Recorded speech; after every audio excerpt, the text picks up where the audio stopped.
In this video, I'll show you some quick steps to start a group chat on Discord. Firstly, launch the Discord application on your desktop or visit the Discord web app. Click on the Friends tab in the left sidebar to view your friends list. Click on the plus icon typically found in the top of the friends list. From the list of friends, select the individuals you want to include in the group chat, and you can add multiple friends to create a group chat.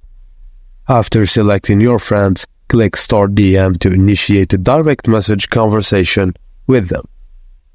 The selected friends will be added to your group chat, where you can now start chatting with them. And that's it. You've successfully started a group chat on Discord. Thank you guys for watching, and please do not forget to like and subscribe for more videos and tips like this, and I will see you on the next one.